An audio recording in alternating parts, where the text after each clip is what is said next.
Ah, these shells are eating me! Watch out for the terrifying floating packages! Who is your neighbor, really? Are they a cute cat, or are they a murderous werewolf? Ah, pitfalls! But seriously, why do pitfall seeds exist? What is the sinister reason behind them? Today we are here to delve into some of the darker fan theories surrounding the world of Animal Crossing, which is an otherwise sunny, fun, and happy place, where you can make and decorate your own home and clothes while spending your days fishing and shaking trees looking for bells. But not everything is as it seems in Animal Crossing. Or is it? Join me as we count down the top 10 scary Animal Crossing fan theories and find out. And be sure to stick around to the end of this list where I'll have some bonus content coming your way. Alright, let's get counting.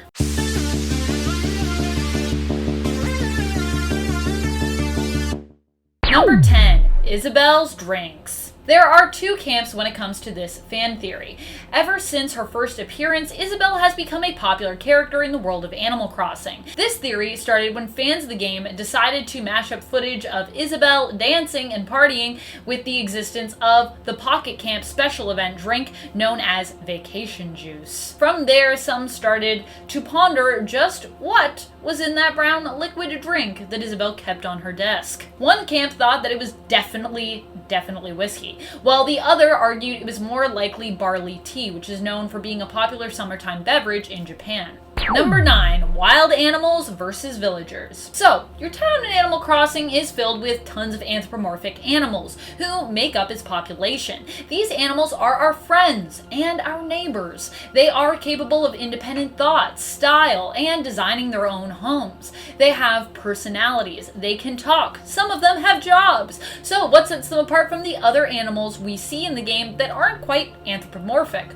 There are some animals like the yellow birds and the white owls, as well as the fish that we catch, that don't appear intelligent or able to communicate. And yet there are other birds, even in the town, like Blathers, who can communicate. I mean, heck, Blathers even has a job as the town's museum curator. So what happened to these other animals, players have wondered, to separate them from the rest? And was it something awful, like experimentation? And why are your neighbors seemingly fine with you keeping other members of their species locked up in cages? Number 8, Kurlos might not be okay. So yeah, villagers in Animal Crossing have always been known for saying kind of weird things, but Kurlos from New Horizons has some pretty disturbing revelations to share, especially if you're not really aware of the context. One Redditor, Renissa Raccoon, has expressed concern for Kurlos when he chose to share with the player that as he waited for his arms to heal, he noticed that no one could hear him scream from his basement. Now, what Kurlos the sheep really seems to be talking about is his workout regimen and how obviously he couldn't move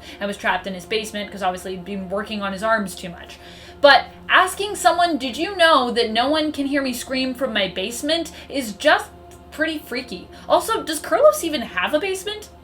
Does anyone have a basement in Animal Crossing? Number 7, reality show. You know the movie The Truman Show with Jim Carrey, where he's raised in a simulated reality and has his life broadcast to millions as a reality show?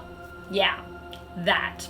Some have theorized that you are the main star of a reality show that Tom Nook has orchestrated, and every villager in the town is an actor hired to play your neighbor, potentially even dressed up in animal suits, while this is all going down. This theory has been backed up by the idea that you appear to be the only one spending bells, and the ones that you get back are likely your own. They're just being recycled. And of course, the fact that you can never leave. Some have even caught characters acting one way in front of your character and then seemingly dropping their facade as soon as you have left their line of sight. Number 6, Bunny Day. Some suspect that Zipper T Bunny is biding his time and will seek revenge on players who have mocked, insulted, or even attacked him with their nets because of all the eggs he hid throughout the islands for Bunny Day. I mean, when you think about it, creating all those eggs, hand painting them, and then carefully hiding them around is actually a kind of sweet little thing for him to have done. He's basically creating us our own Easter egg scavenger hunt for Bunny Day, because we don't have Easter in Animal Crossing. And yet so many have repaid him with violence. Some have suspected that in due time this will result in Zipper coming back and getting his revenge on those who were cruel to him in game, with some even warning that if you don't craft enough Bunny Day items, it could actually result in him showing up and killing you. Axe attack. Number 5, Zipper T Bunny. Not only are some worried about the retribution from Zipper T Bunny in regards to Bunny Day, but some have even theorized that he might not be who he says he is. Zipper T Bunny first appeared in the Animal Crossing City Folk game for Nintendo Wii, and from the get-go, something kind of seemed off about him. He constantly aims to reassure players that he is a bunny, and yet some villagers in the town suspect that he might actually be someone hiding in a bunny suit, while other villagers just seem to be completely scared of him. Add this to the fact that Zipper can be caught mumbling how hot and sweaty he is, and that he has a hard time breathing in this thing, as well as the fact that he freaks out anytime you try to check the zipper on the back of his overalls, and it seems like Zipper T Bunny, well, he might not be a bunny at all. There have even been theories as to who he is, although many of them have been disproven. So you haven't figured it out yet. Let me know if you have a theory in the comments. Number 4, Animal Crossing is actually Purgatory. This theory poses that your town in Animal Crossing is actually your own personal purgatory. Not as in hell, but as in more like your waiting room, while your character who has died is waiting to be judged, potentially just waiting to move to heaven. The idea is that you do not know that you have died, and the train that brings you into town is really bringing you to Purgatory. This town gives you lots of activities to keep you busy, entertained, and happy, so you won't remember that you actually died. The whole idea of visiting a friend's town is actually to prevent you from getting bored and give you the illusion of actually having the freedom to leave, when really, you don't. The other town you visit is just an extension of your purgatory, with enough differences to hopefully keep you amused and none the wiser. The only game with which you can move on from Purgatory is potentially Animal Crossing's New Leaf, where some theorize that when the town tree has fully grown, you will finally be judged and be free to move from Purgatory to the next stage of your afterlife. Number 3, Cannibalism. In Pocket Camp, there are certain items that you need to have in order to attract other characters. And for one character, the little favor they ask of you is a dark one. Goose is an anthropomorphic chicken, and one of the items that he desires you to have in order for him to come over is a killed and what appears to be stuffed turkey. Yeah. Whether this is because Goose is looking for you to take out an enemy, like he's got a hit on a turkey, or because he's cannibalistic, we don't really fully know. We just know that he really loves turkey for some unknown and seemingly dark reason. A chicken eating turkey. Only in Animal Crossing. Number 2, child labor. Get ready, because it is about to get bleak with these last two. This one isn't even really so much a fan theory as it is a realization of a dark truth in the game. That is that most of the retail labor on your island in New Horizons is performed and run by children. Timmy and Tommy, as well as Daisy May, are all children who are either busy with retail or the stock market all day, without seemingly any breaks. Nook's Cranny is open from 8 a.m. to 10 p.m., folks. That is a long work day for an adult to have without any breaks. I think someone needs to call the labor board. Number 1, kidnapping and slave labor. I told you it was gonna get bleak. Yes, here we have come to our final point that honestly even goes beyond number 2 and number 3, I think. Some believe that the real story of Animal Crossing is actually a much darker one than your character moving to a cute little village community filled with anthropomorphic animals. So cute.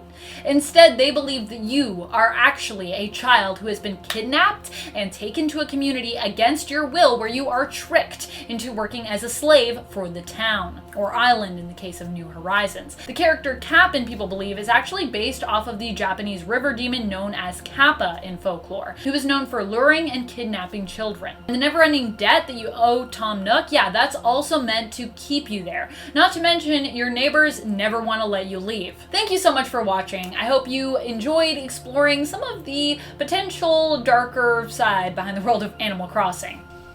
Axe fight. What has been your favorite Animal Crossing game so far? Have you played New Horizons yet? And are you loving it? Is it the best one? Who is your favorite villager that you have yet to run into in the game? And do you think they have any dark secrets? Let us know your thoughts in the comments below. And speaking of comments, it's time to turn to some comments from one of our latest videos, Top 10 Scary Final Fantasy VII Fan Theories. Cloud Strife comments, also, when passing through the main part of town near 7th Heaven, you can hear some people talking about what a cool sport blitzball is and how they should play it sometime. I didn't notice that. This is just another cool Easter egg leading to more connections between those two games. Neat. I'm going to keep an ear out for that one. Mike McDonald says, I've grown to love Amanda as a host, so I'm mostly ignoring the Red 8 misnomers. Okay, so honestly, I just need to stop writing Roman numerals into my scripts because I'm looking at them and I just get sometimes like Roman numeral dyslexia, and then my brain panics, and then I'm always just say the wrong number. And in my head, I'm like, is it 8? Is it 13? I can't remember what happened in the game, and my brain just gets fried. I know it doesn't seem like making YouTube videos, especially when you filmed over 100 at this point, would make anybody nervous or be stressful, but even sometimes, yes, I get nervous and my brain goes a little haywire. So yes, sorry about saying the wrong name there. I know it's Red 13, and thank you for giving me a break on that one. And that is all the time for comments that we have today. Be sure to comment below for a chance to have your thoughts and opinions responded to in a future list. This has been Top 10 Gaming, and I'm your host, Amanda McKnight, reminding you to keep on gaming on. Pew pew! And remember, axe fight. Don't start axe fights in Animal Crossing. Don't do it. It's not nice.